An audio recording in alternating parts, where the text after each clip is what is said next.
Hello friends, today we will discuss about the most important questions of Chebyshev inequality. If x is a random variable with mean mu and variance sigma square, then for any positive integer k, तो probability of modulus of x minus mu greater than equal to k, इसकी value क्या होती है?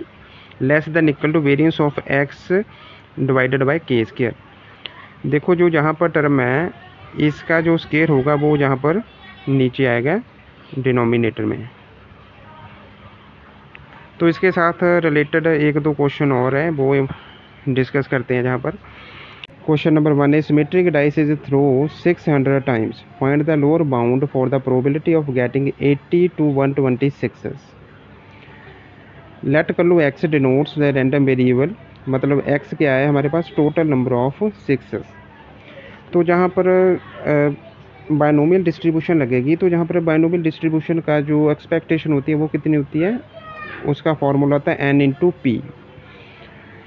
N क्या होता है number of trials और P क्या होती है, P is the probability of success, जहाँ P is the probability of success. तो जहाँ पर हमारे पास एन की वैल्यू 600 दी गई है और प्रोबेबिलिटी ऑफ सक्सेस की वैल्यू दी गई है 1/6. तो जहाँ पर इसको सॉल्व करने के बाद आंसर आ गया हमारा 100. अब वेरिएंस निकालना है. वेरिएंस का फॉर्मूला बायनोमियल डिस्ट्रीब्यूशन में क्या होता है, एन पी क्यू. एन की वैल्यू कितनी है 600, पी की वैल्यू कितनी है 1/6, क्यू कितना होता है 5/6. सॉल्व करोगे तो कितना आ गया 500 divided by 6. Using Chebyshev inequality. Chebyshev inequality का जे वाला फार्मूला होता है. 2-3 फार्मूले होते हैं, उसमें से कोई भी फार्मूला आप अप्लाई कर सकते हो. तो जे वाले फार्मूले में ई एक्स की वैल्यू कितनी है, एक्सपेक्टेशन की वैल्यू हमने ढूंढ ली है 100, वो लगा दी. वेरिएंस की वैल्यू कितनी है 500 डिवाइडेड बाई 6, वो अप्लाई कर दी. तो इसके बाद हमारे पास कुछ जे रिलेशन आ जाता है. इसमें जो मॉडुलस है, मॉडुलस को भी आपने ओपन कर देना है. मॉडुलस की जे वैल्यू होती है -c टू पॉजिटिव c, और जे वाली जो टर्म है उसका मॉडुलस हट जाता है. तो इसके बाद इसको सॉल्व कर लेना है आपने. जो 100 जहाँ पर नेगेटिव है, जो इस साइड जाकर पॉजिटिव हो जाएगा, इस साइड भी पॉजिटिव हो जाएगा. तो इसका मतलब ये देखिए 100 - c लेस देन x और 100 + c greater than equal to 1 minus variance की वैल्यू डाल दी हमने और जे सी स्क्वायर तो कांस्टेंट दिया गया है.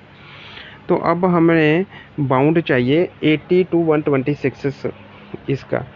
तो जहाँ पर 80 कैसे बनेगा, जहाँ पर अगर c की कौन सी वैल्यू हम फिल कर दें, अगर c की वैल्यू जहाँ पर हम 20 फिल कर देंगे तो 100 - 20 कितना हो जाएगा 80, और जहाँ पर 100 + 20 कितना हो जाएगा 120. तो क्वेश्चन की रिक्वायरमेंट के अकॉर्डिंग वहाँ पर हमसे पूछा गया था 80 to 126 की प्रोबेबिलिटी का लोअर बाउंड आपने ढूंढना है. तो जहाँ पर हमारे पास कितना आ गया, सी की वैल्यू फिल करने पर वो पूरे के पूरी रिलेशन ये बन जाती है. अब फर्दर इसको सॉल्व करोगे तो आपकी प्रोबेबिलिटी 80 to 120 का जो बाउंड होगा वो कितना होगा 19 डिवाइडेड बाय 24. ऐसा एक और क्वेश्चन है, ये देखिए. 2 unbiased dice are thrown if x is the sum of the numbers showing up. Prove that probability of mod x - 7 greater than equal to 3 less than equal to 35/54. Also find the actual probability. सबसे पहले तो एक random variable x उठा लो. Let x be random variable which show the sum of the numbers on the 2 dice. 2 dice अगर जहाँ पर throw किया जाती है तो दोनों डाइस के जो शोइंग अप, मतलब जो उसके नंबर आ रहे हैं ऊपर, उनका जो सम होगा उसको हम x के साथ रिप्रेजेंट करेंगे. देखो अगर एनी 2 डाइस अगर आप थ्रो कर रहे हो तो उसका सैम्पल स्पेस कैसा होगा, उसका सैम्पल स्पेस कुछ ऐसा होगा. जहाँ पर ये 1 1 है, 1 1 अगर दोनों नंबर को प्लस करोगे तो कितना आएगा 2. तो इसका मतलब जो रैंडम वेरिएबल हमने सेलेक्ट किया है, हमने जो लेट किया है जहाँ पर, तो उसकी वैल्यू कितनी होगी सबसे पहले 2. तो उसमें कितने जे टोटल केसेस कितने 36 है और जे 1 है. तो इसकी प्रोबेबिलिटी कितनी हो जाएगी 1 डिवाइडेड बाय 36. इसके बाद आपने सम देखना है दोनों नंबर्स का, दोनों डाइस के जो नंबर है उनका सम कितना आएगा इसके आगे. पहले तो 2 निकाल लिया. अब जे देखो जहाँ पर जे वाले 2, इनका सम करने पर कितना आता है 3. तो एक्स रैंडम वेरिएबल जो एक्स की वैल्यू आ गई 3.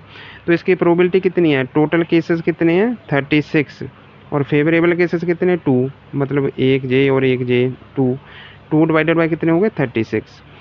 नेक्स्ट आ गया जे वाला, देखो 4, 1 + 3 4, 2 + 2 4 और 3 + 1 4, ये आ गया 4। कितने हैं ये टोटल 3, तो प्रोबेबिलिटी आ जाएगी 3 डिवाइडेड बाई 36।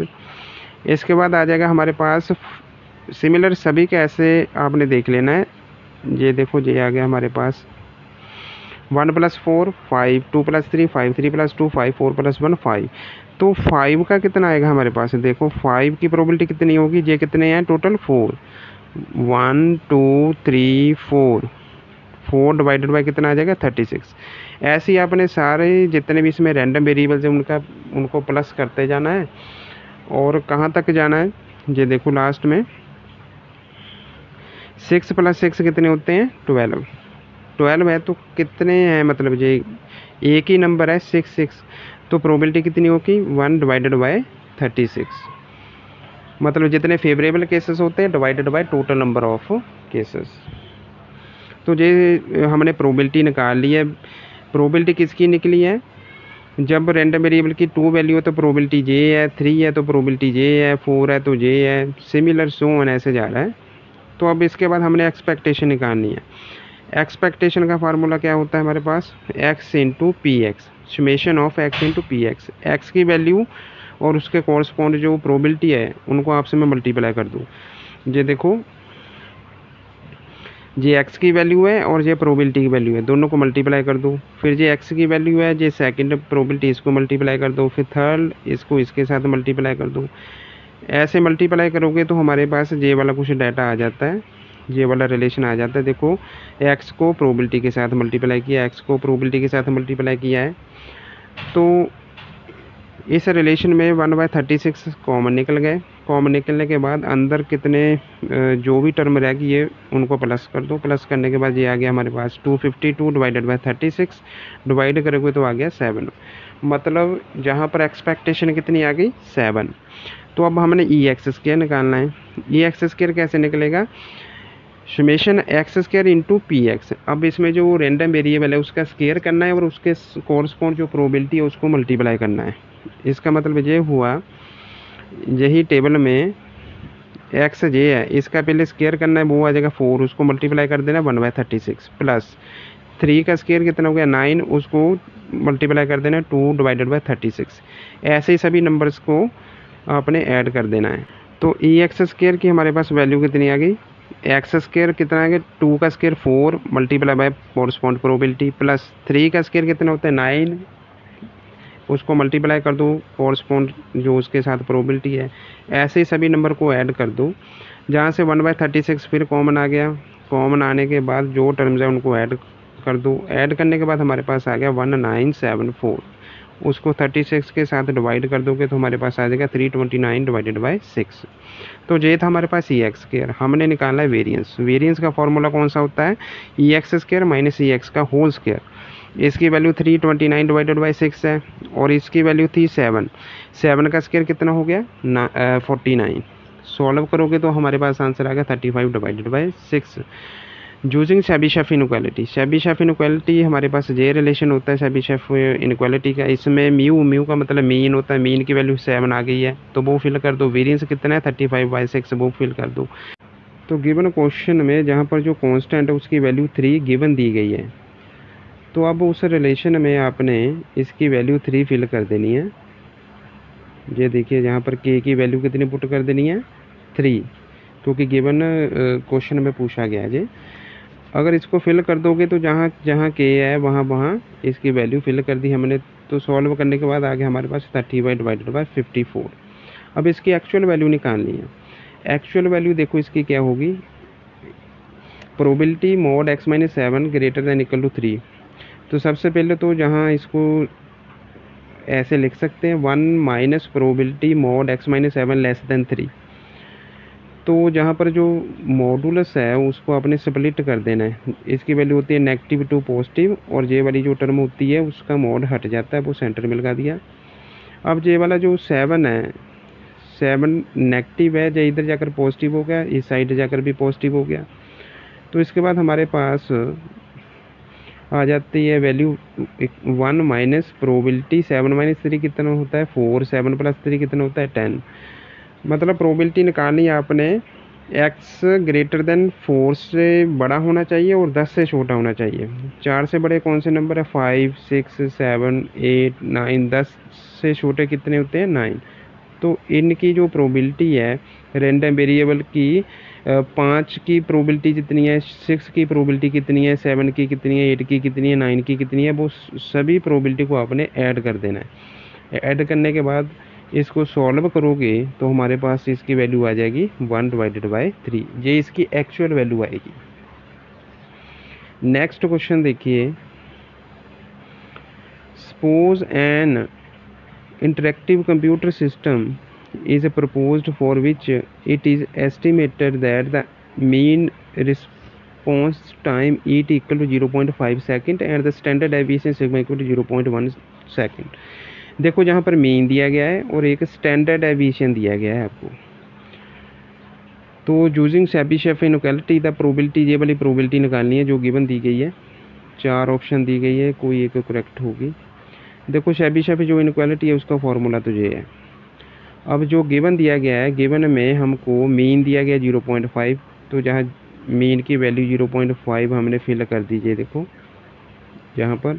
और वेरिएंस जो होता है वो स्टैंडर्ड डेविएशन का स्क्वायर होता है, तो जितना स्टैंडर्ड डेविएशन है उसको स्क्वायर कर दो। तो उसकी स्क्वायर कर दी तो हमारे पास आ गया 0.1 का होल स्क्वायर। अब गिवन क्वेश्चन में आपको जहाँ पर जो कांस्टेंट है उसकी वैल्यू कितनी दी गई है 0.25। तो